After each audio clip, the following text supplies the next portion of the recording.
was late Monday night. I was stuck on the toilet, jeans at my ankles, sweating bullets, stomach twisting like I ate bad shrimp, or something worse.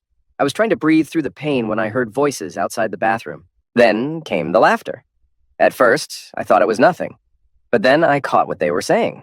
They were laughing at me, mocking me. I wasn't even supposed to be there. Shouldn't have heard any of it. But I did. Every damn word. They thought it was funny. Me, totally clueless. While my wife was out screwing some other guy. Like, I was the setup for some sick joke. How does a man not see it, right? How does he miss the signs when it's happening right under his nose? The loudest voice, Colin Wilson. Yeah, that Colin. The same slick fool who now felt the need to tell his buddy Ben Kramer every dirty detail. Like he'd just won a trophy and couldn't wait to show it off. The night he was talking about? That was the Hartsdale Gallery job. I got called in for a break-in. Quick one. 2 hours max. Did the sweep, filed my report, came back before the party even ended. When I got back, Allison was at a table with 3 people. Colin sat right across from her. The other 2 were his boss, Jerry Scoggins, and Jerry's wife. Everyone looked chill, normal. Allison smiled. I kissed her. We even danced once. Left early. She had no clue I'd just walked into the wreckage she helped build. Name's Brian Sexton. I'm a lead field op for a top-shelf insurance firm. We protect rich people's stuff, old money, tech kings, celebs, art freaks. You don't know our name unless you run in those circles. But if you do, odds are you've heard of me. Been doing this since college. I'm 37 now. I'm good at what I do. Real good. I chase high-end theft, art, rare rides, cross-border scams. If something pricey goes missing, they call me. Fast. I travel, but I don't stay long. If it's a long gig, I send one of my crew. I run things tight, clean, no BS. Back home, I thought I had it made. Allison and I were married 14 years. 2 girls, Regina 10 and Christina 8. They're my world. Allison's a year older. She works as exec assistant to our boss, Bill Quinn. She wasn't working there when we met, lost her old job. I pushed her to apply at my firm. HR bent the no family rule for me. She came with glowing refs. Bill needed help. Hired her on the spot. She blended in quick. Too quick, maybe. Colin and Ben, they sell high-end insurance. They're not my boys, just guys I'd see at events. Colin always rubbed me wrong, too smooth. Looked at my wife too long, laughed too hard. They work under Jerry Scoggins. He's my guy. Trusted him for years. We've worked cases together. He's tight with Quinn, but I know him well. Anyway, back to the stall. I was hunched over, sweating, waiting for the cramps to pass. Then Colin and Ben walked in. Either didn't see the door was shut, or didn't care. They started talking like it was their locker room. Then I heard Allison's name. Ben's voice was casual, amused. So what? You actually pulled it off? I didn't think she was the type. Seriously, man, how'd you even get that started? Colin laughed, low and proud. You weren't there, so I'll break it down. We danced a couple times. She was flirty, but still kind of playing it cool. Brian was hanging around, so when I asked her to come back to my office, she just smiled and said, Brian probably wouldn't be thrilled about that. Ben snorted. No crap. So then what? Colin continued like he was telling a bar story. I convinced her to grab a drink with me at the bar. Brian was dancing with that one secretary. Judy, I think. Allison was talking to someone, so I swapped our drinks when she wasn't looking. Gave her mine. Double vodka. She never even noticed. You sedated her? Ben asked, only half shocked. Nah, man. Just got her loose. I wasn't trying to roofie her, just get her buzzed enough to let her guard down. That's all. Nothing illegal. She didn't even blink when I started putting my hands on her while we danced. She laughed, leaned into me. By then, she was more than warm to the idea. But Brian was still there, Ben pointed out. Wasn't that a problem? Colin chuckled again. Luck was on my side. He came over halfway through a song, said he had to leave for a couple of hours. Something about a break-in or a call from dispatch. She asked if he could drop her off at home first, but he told her to stay and enjoy herself. Said he'd be back soon. She hesitated, but stayed. Ended up at our table. Me, Jerry, and his wife. Ben leaned in, practically drooling for more. So, what happened next? I got her another double. She drank it like water, Colin said. Then we danced again, slow, real close. Her head was on my shoulder, hand on my chest. I could feel her body go soft against me. She was gone, man. She was giggling, grabbing my arms, letting me touch her without a word. And then, Ben asked, practically grinning. She said she felt a little dizzy, so I told her I'd walk her outside, get some fresh air. She didn't hesitate.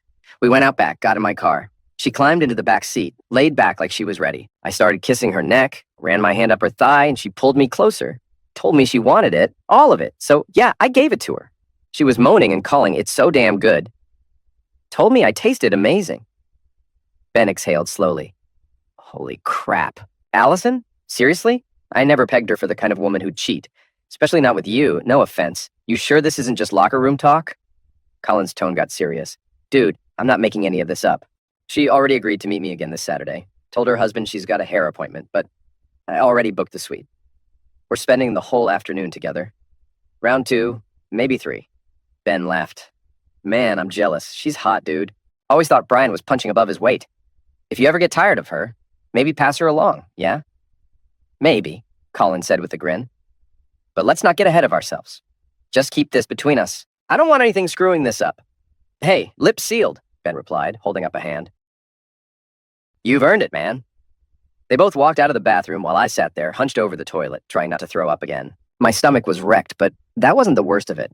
It was what I'd just heard that hit me harder than anything. I kept asking myself, was that real? Did that actually happen? I closed my eyes and replayed that night in my head. It was around 11 p.m. when I got back to the party. Allison was sitting at a table with Colin, Julie, and Jerry Scoggins. When I walked over, she didn't seem drunk or out of it. She was casually chatting with Julie about the kids. Colin said a few words to me, nothing out of the ordinary, and then he left. Allison said something to him as he walked away, but it didn't register as weird at the time. Now, though, it all felt off.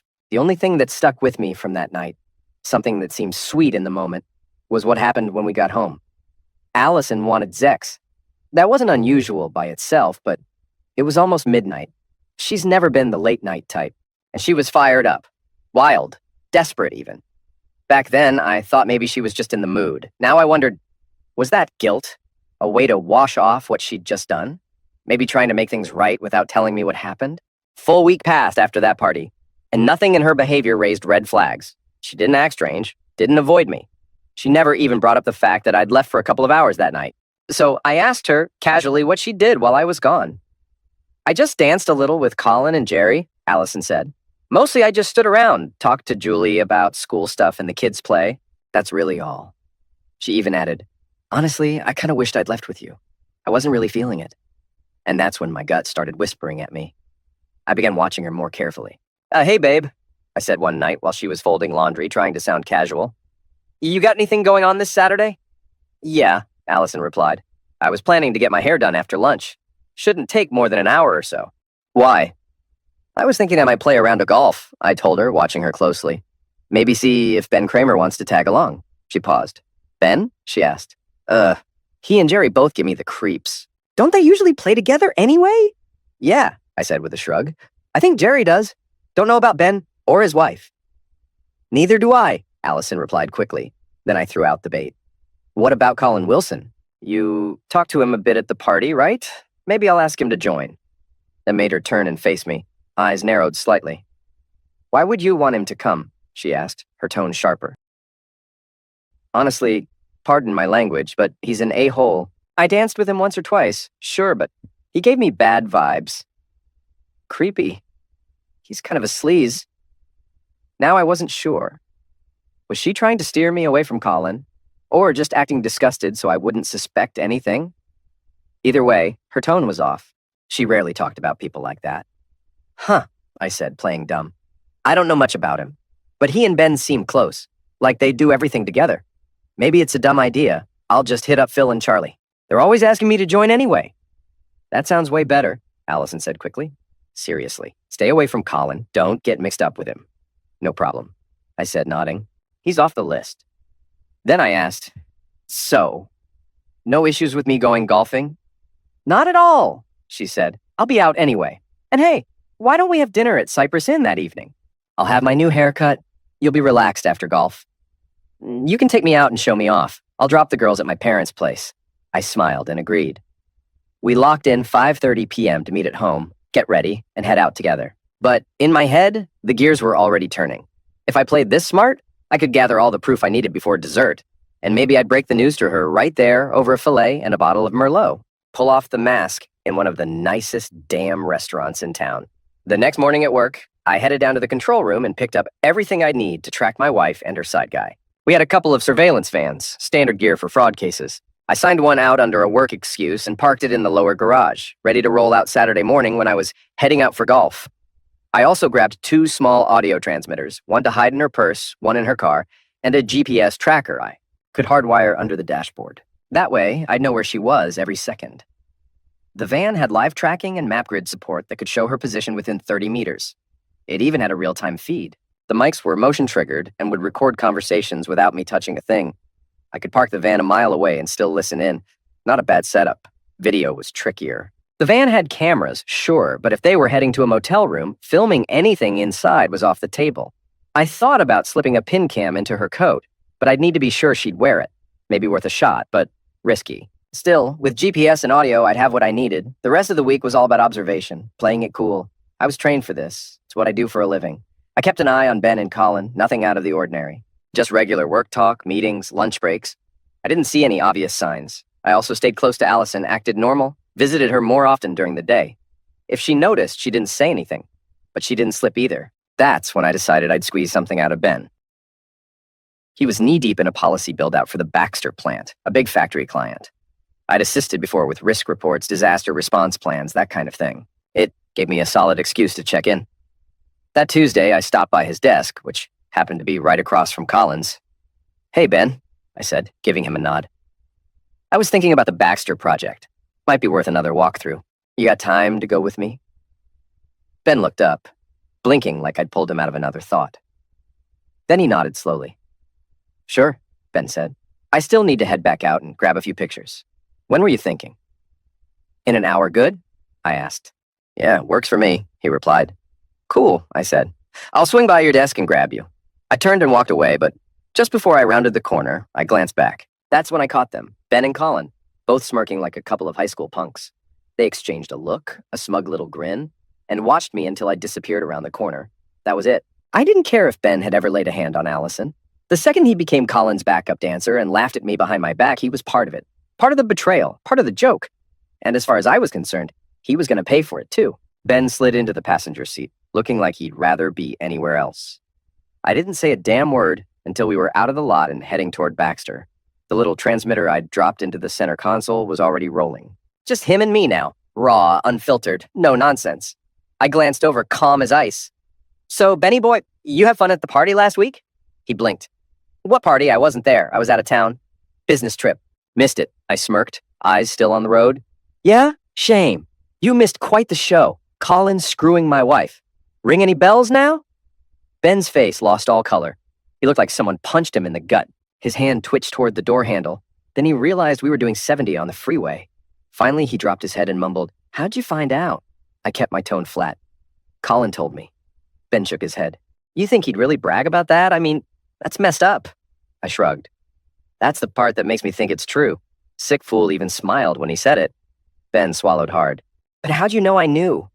"You weren't even at the party, right?" I said, voice like steel. "But somehow you knew exactly when it happened." "That's interesting, Ben." He looked down, guilt all over him. "Look, I heard it secondhand, okay? Colin runs his mouth. Said he got her drunk and dragged her to his car. Said it wasn't the first time." I snapped my head toward him. "What else did the a-hole say? He planning a sequel or what?" Ben hesitated. Then, "Saturday. While she's getting her hair done. Said he's getting a room. That's all I know, Brian. I swear." "Oh, I'm sure you were going to tell me all this any second now, right?" I said, dripping sarcasm. "Look, man, I like you. I like Allison." I didn't know it was real until now. I feel like crap. Seriously. I leaned back, let the silence hang for a second. Then I said it.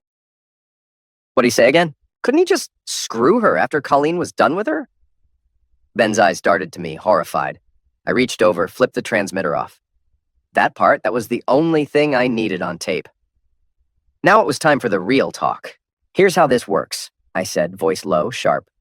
"You do exactly what I say when I say it, no questions.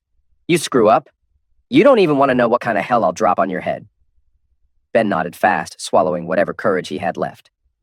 I leaned in a little, "And not a damn word of this reaches Colin. You breathe wrong near him, I'll knock your A bloody. I'll get you fired, blacklisted, humiliated. Got it?" Yeah, man, I won't say anything." "You better not. I got ways of listening, Ben, don't test me. I'll stay away from him, whatever you want." "No," I said, grinning a little. "You'll do exactly what you always do. Let him talk. Let him think he's in charge. Nod your stupid little head, laugh at his dumb jokes. I already know what I need. Just keep playing the dumb sidekick and you'll live."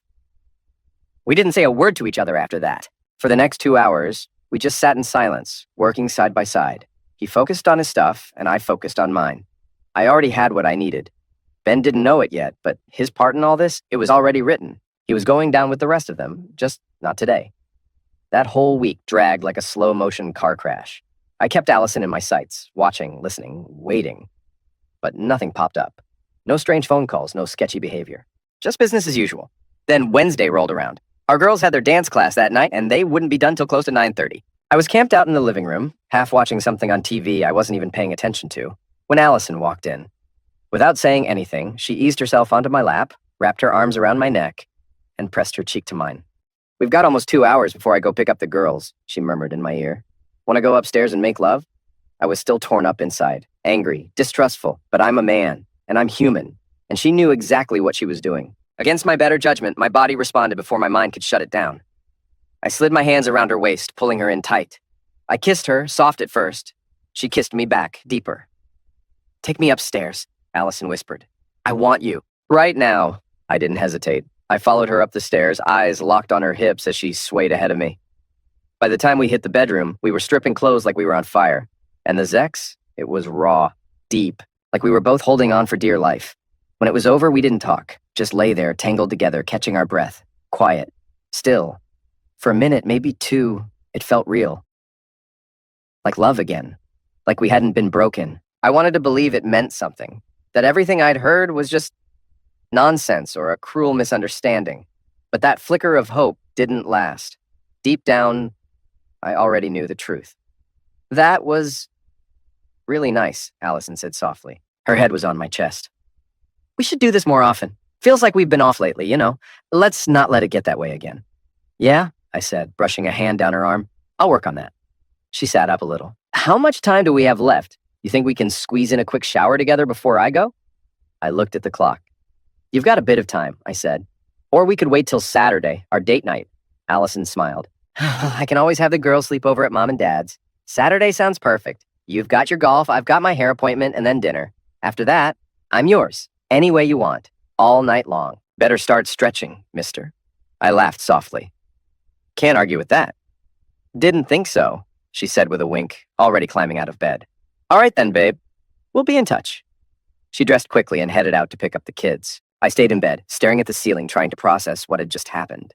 How could she touch me like that, kiss me like that, want me like that, and still have done what I knew she did with Colin Wilson? Either she was completely innocent or she was the best damn liar I'd ever met. Something didn't add up, and come Saturday, I was going to get the answer. After she left, I double-checked all the gear. The transmitters were working like a charm. My plan was to install them in her car late Friday night. As for the final piece, I just needed the location, where Colin had booked the room. Once I had that, I'd be set. And Ben Kramer? He was going to help me whether he liked it or not. The next morning, I called Ben and asked him to meet me in the upstairs cafeteria. He didn't even ask why, just said, sure. When he walked in, I was already sitting in the corner sipping coffee. He slid into the seat across from me without a word. I got straight to it. "Ben," I said calmly, "I need a favor." He nodded once, cautiously. "I need you to find out where Colin's planning to take Allison on Saturday," I said. "Name of the motel, street, room if you can swing it." Ben shifted in his chair, visibly uncomfortable. "All you have to do," I went on, "is catch him alone. Say you think he's full of crap. Tell him if he gives you the name, maybe you'll start believing his story." I smiled slightly while he sat there, silent, trying to decide if helping me was more dangerous than crossing Colin. Finally, Ben asked, "How'll I get the info to you once I've got it?" "Don't worry about that," I said, leaning back. I've got it handled." As he stood to leave, I got up too and gave him a quick, friendly pat on the back, like we were just two coworkers shooting the breeze. What he didn't notice was the transmitter I'd just stuck under the collar of his jacket, glued tight, practically invisible. He never felt a thing. I walked back to my office and fired up the receiver. The signal kicked in instantly. Ben was back at his desk, chatting casually. Then I heard him whisper something to Colin. "Meet me in the copy room in 10, Ben said quietly. "Yeah, sure," Colin replied. "What's up?" 10 minutes passed, then footsteps. "What's the deal?" Colin asked. "You got questions about policy? I'm the king of this crap, you know." Ben chuckled. "Nah, man, it's not that. I was with Brian yesterday. He didn't say anything about problems at home. Told me everything's great. So now I'm thinking, maybe you're full of crap." Colin scoffed. "Why would I lie, dude? I'm telling you straight, me and Allison, it's real. Then prove it, Ben said. Where are you taking her Saturday? You said motel. What motel? You serious? Colin asked, then dropped the name. Skyview Motel on Statler. I've already got the room. Check-in's at 2. She's coming at 2:15. Call him, ask for my name, or use my phone. I don't care. That's enough, Ben said, sounding half impressed, half uneasy. I got to admit, I envy you, man. Allison is something. But you realize she's married, right? To Brian. You're messing with a good dude's life. Colin laughed. That ain't my problem, he said. If she's willing to spread her legs for me, I'm not the one screwing up the marriage. That was all I needed. I shut off the receiver, but left the recording going. I had enough. Deep down, I'd been hoping Colin would walk it back, say he was just screwing around, trying to look cool in front of Ben. But instead, he confirmed everything. Time, location, confidence, like he had nothing to lose. Now I had what I needed to sync the surveillance van's GPS with the motel's address. I could let the system handle the rest. Just press play and walk away. Part of me didn't want to be anywhere near that place Saturday. I didn't want to see what she'd do. Didn't want to hear it. Didn't want to feel my heart rip out of my chest while she locked the door behind her and made herself at home in some cheap motel bed with that fool. But I knew I wasn't walking away from this unfinished. Step 1.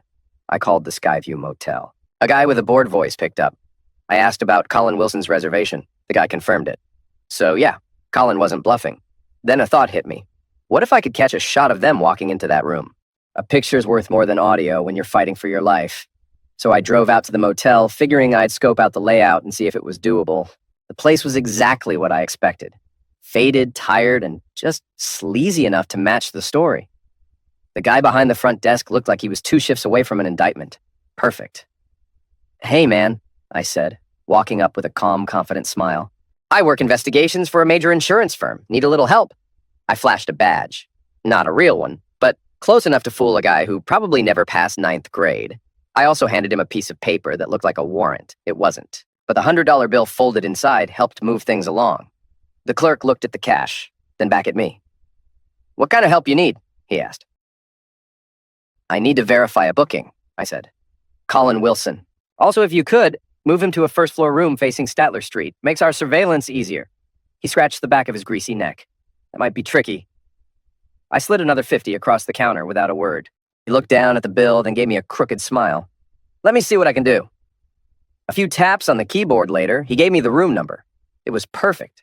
Direct line of sight from where I could park the van. I'll be leaving a surveillance vehicle on site, I told him. It'll be there by tomorrow night with equipment activated Saturday morning. He shrugged like it was just another Tuesday. No big deal, he said. Appreciate it, I replied, sliding one more 50 his way. For your silence. He nodded and tucked the cash into his shirt pocket like we just finished a pill deal. You got it. On the drive back, I figured I could just aim the front van camera directly at the room window. Let it roll. No need for me to sit in that van like some idiot watching his own funeral. This way, I'd get the shot without watching it unfold in real time. Friday at work dragged like hell. I couldn't focus, couldn't sit still.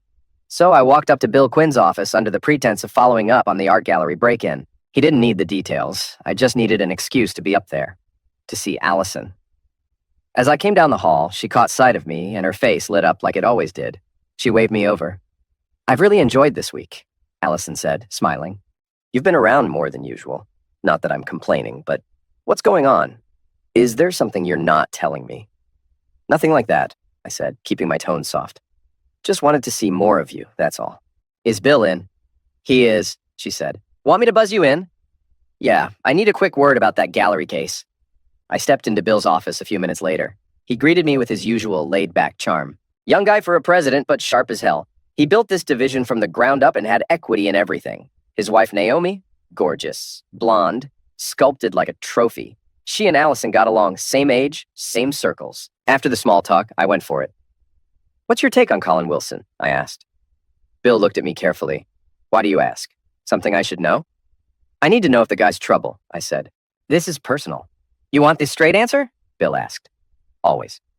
I've had questions about him, he admitted, but nothing concrete. You think something's going on? I might, I said. And Ben, he's tied to it. I'll know more by this weekend. If it all plays out the way I think, I'll call you Sunday, if that's all right. If not, I'll wait till Monday. Bill nodded. Let's wait, but I appreciate the heads up. Keep this between us. Of course. He leaned back in his chair. You know I trust your judgment, Brian. Always have. That VP spot I mentioned? Still yours if you want it. I haven't told Allison yet, I admitted. You need to, Bill said. That promotion changes things. And if you don't bring it up soon, I will. I'll give you an answer next week, I promised. You think it's happening? It's building, I said. We'll see. Well, he said, I'm holding you to that. I stood, shook his hand, and left the office. I passed Allison on the way out and stopped for a moment. She gave me that sweet, easy smile. Then I walked down to Ben's desk. Loud enough for Colin to hear, I said, Hey, Ben, I looked over your Baxter report. You nailed it, man. Good work. I gave him a thumbs up. That was our signal. I'd heard the whole thing. Ben's eyes widened a little, but he didn't say a word, just nodded once. As I patted him on the back, I slid the transmitter out from under his jacket collar. Just like before, he didn't even notice. I finished the day on autopilot, waiting for Allison so we could ride home together. I told her I had to drop off some equipment and might be a little late getting back. Just needed to swing by the van, then grab a cab to my car. She kissed me goodbye. Colin was near the exit as she left. I caught him watching her as she walked away. Then he looked at me. Our eyes met. He blinked first and turned away. Later that night, I drove the van over to the motel, parked it right in front of room 112, the one I'd arranged with the clerk. I secured the camera inside, double-checked the lens angle, and flipped it to standby. On my way out, I stopped at the office one last time. Leaving the van here through tomorrow, I told the guy. No problem, he said. I slid a final 20 across the counter. Appreciate it. He nodded and took it with a handshake. Then I headed home, knowing the trap was set. Friday night caught me off guard. Allison ordered pizza for the girls and casually mentioned she'd already arranged for them to stay at her mom's for the night. I raised an eyebrow. What's the occasion? I asked. She smiled and said, Because I loved what happened Wednesday. I want more of that, don't you? I grinned. You kidding? I'm not complaining. That night turned out just like Wednesday, but with a twist. She was more aggressive, more confident, doing things she hadn't before. And while I was enjoying myself, this weird thought crept in. Where the hell did she learn all this? Afterward, as we were catching our breath, I asked, Okay, not that I'm mad, but where'd you pick up those moves? She laughed, then reached into her nightstand and pulled out a book. Here, she said, flipping to a dog-eared page. It's from Making Love After 35. Naomi gave it to me. Apparently, there's a whole chapter on keeping things spicy. Damn if she hadn't followed it step by step. I couldn't lie. It was amazing. I tried every single thing she asked for, and I made it work. Took us hours, but I didn't care. Hell, I even told myself I might get some Viagra next time just to keep up. As we lay there wrapped in each other, I finally said what had been eating at me. Allison, I'm loving this, and I want to give you everything you need. But I gotta ask, what's this really about? Why now? I mean, if I didn't know you better, I'd think you were making up for something. She turned her head toward me, eyes soft. I'm sorry, Bree. Naomi told me something last week. Can't really share what, but it hit me. Made me think about us, about the girls, and how lucky I am. It just made me want to show you how much you mean to me. I stared at her for a few seconds. She looked so damn happy, so genuine. It hurt. But that voice in the back of my mind kept whispering, if that's true, why is she cheating? Still, I asked, you sure I make you happy? I mean, really, you're satisfied? Or is all this new stuff just trying to fill in a gap? Allison reached up and touched my cheek. I love what we have. I've always been satisfied with you.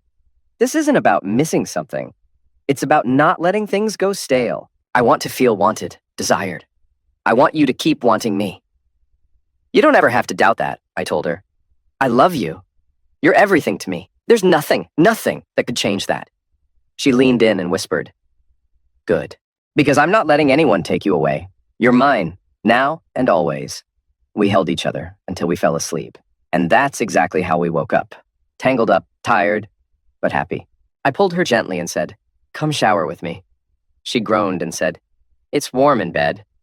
I grinned. It'll be warmer with me. She rolled her eyes but followed. Once the water was on, she stepped in, reached for me, and we lathered each other up. Slow, playful, thorough. And yeah, things got heated again.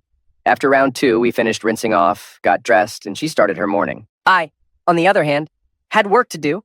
Before sunrise, I drove out to the Skyview Motel to check everything. The van was locked and parked right where it needed to be. Cameras were aimed directly at room 112. Timers were already set. Audio would kick in at 1 p.m. and run for 5 hours. Video was compressed and programmed to record 7 hours straight, saving everything to DVD. By the time those two walked into their little love nest, they'd be the stars of a brand new home movie. And I'd have a front row seat when it mattered most. I drove home, grabbed my golf clubs, and kissed Allison goodbye. This one's gonna be rough, I muttered under my breath.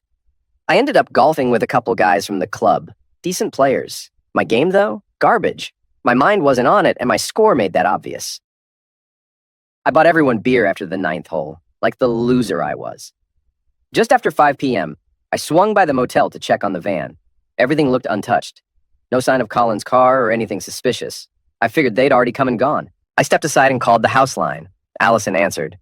"Hey, babe," she said. "I'm on my way," I told her and hung up. I thought about checking the footage right then, but we had dinner plans. A fancy spot, reservation set, so I decided to wait. Part of me wanted one more night pretending everything was okay. Because, damn it, I loved making love to her. And even if she had betrayed me, that wasn't something I could erase with anger. I still loved her.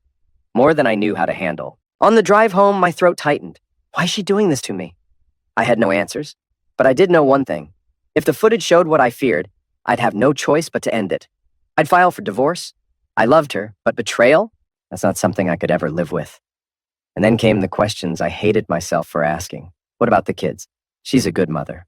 Even if she screwed up as a wife, she still deserved to raise them. I'd pay support, stay in their lives. Try not to poison them with what I knew. Maybe she had a reason. Maybe she made one bad choice. People screw up, but they don't all lose their families over it. Those were the thoughts bouncing around in my skull as I pulled into the driveway. I wasn't sure I'd make it through the night, but I knew one thing. I wouldn't act without proof. And soon, I'd have it. When I got inside, Allison was already showered and halfway dressed.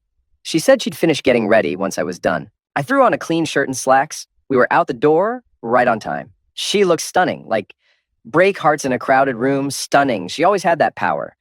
Men turned when she walked by. She never paid them any mind, but I always noticed. And tonight, it eliminated me. Because now, I wasn't sure any of it was real. Allison was sharp, funny, warm, the perfect date. We talked like couples do when they finally get some quiet. She sipped wine, laughed at my jokes, leaned in when I spoke. Her hand brushed my arm more than once. She was flirting. My wife of 14 years, the mother of our daughters, flirting like a girl on a first date.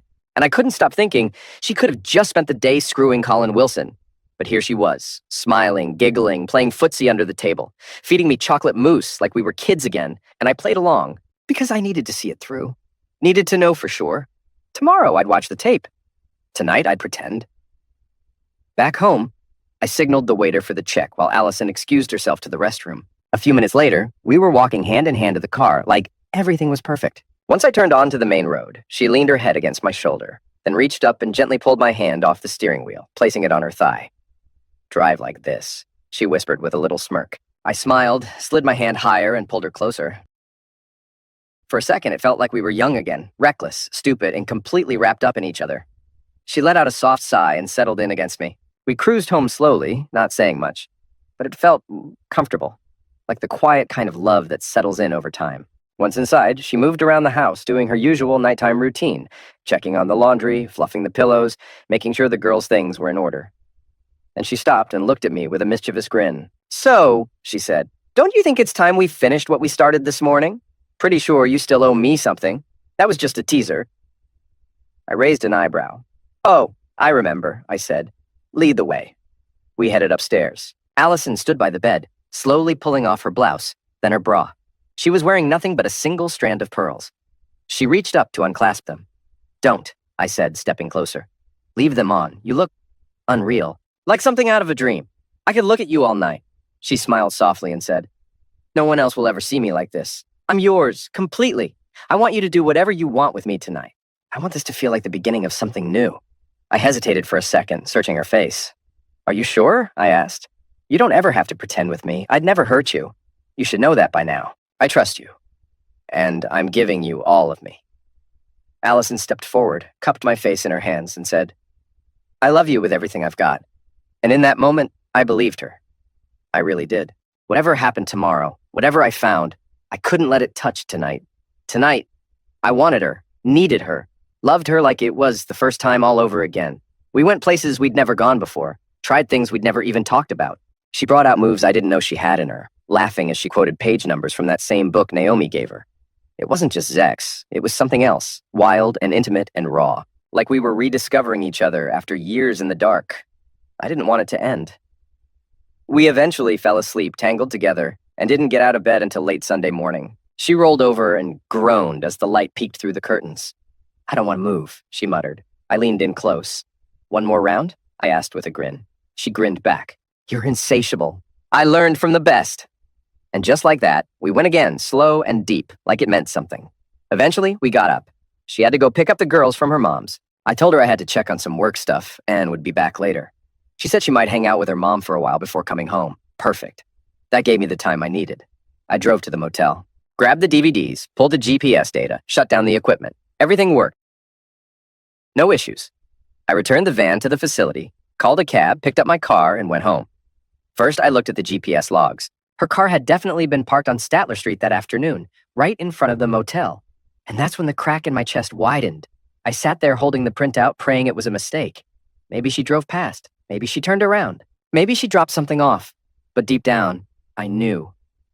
I almost didn't want to watch the video, but I had to. I had to know. I turned on the TV, popped the DVD into the player, and pressed play. The camera had a crystal clear angle on the room. I fast-forwarded until a car pulled into the lot. Colin Wilson got out. He walked to the door, knocked, and went inside. I rewound, waited, then a second car pulled up. She stepped out. Allison. She walked toward the room, looking around once, then knocked. Colin opened the door, grinning like the smug fool he is.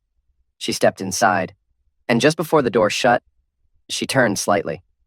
I saw her face. My stomach dropped. I paused the video, rewound, played it again just to be sure. There was no mistake. Jesus Christ, I muttered under my breath.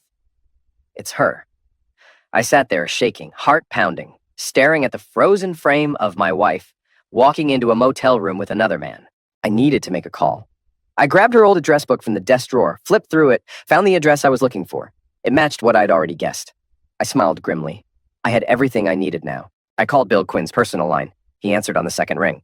Bill, I said, I need to talk. In person. Right now. He sounded confused. Brian, is everything okay? It's not something I can say over the phone, I replied. I don't want to talk at home. Just the two of us, no one else. He hesitated, then agreed. We set a time and place. TGIF near the office. It wasn't fancy, but it was neutral ground. An hour later, I walked in with a portable DVD player and a pair of headphones. Allison had called earlier to say she and the girls were staying for dinner at her mom's. That gave me all the time I needed. Bill was already at the booth when I arrived. I slid in across from him. Before I show you anything, I said, you need to understand what's going on. He nodded, wary. I told him everything. From the conversation I caught on tape between Ben and Colin, to the GPS data, to what I'd just seen on video. Bill kept shaking his head, saying the same thing over and over. There's no way. Allison would never do something like that. Watch the tape, I said quietly. Just watch. I handed him the player and headphones. He slipped them on, pressed play.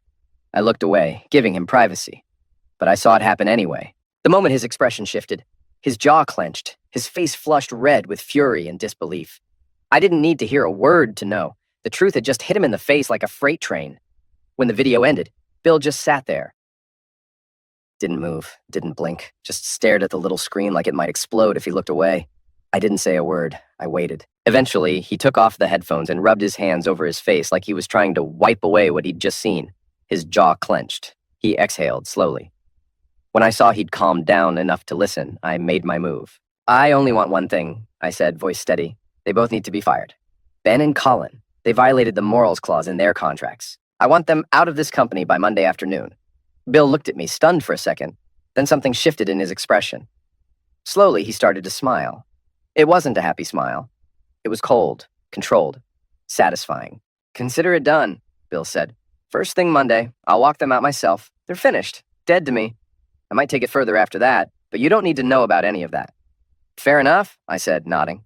I handed him a black zipper pouch with all the files, copies of the footage, GPS data, audio transcripts, everything, except for one tape. That one I kept. I had my own plans. My wife was in for one hell of a surprise. Bill and I talked for another hour, sorting through the damage, laying out what would happen next, who needed to know what and when. When it was time to leave, we stood up and shook hands. You're a solid guy, Brian, Bill told me. I mean that. The way you handle this, with restraint, with class, I don't know many people who would have stayed that cool. This could have gone off the rails real fast. I respect the hell out of you. I nodded and said, thanks. That means a lot. And for the first time in days, I actually felt okay.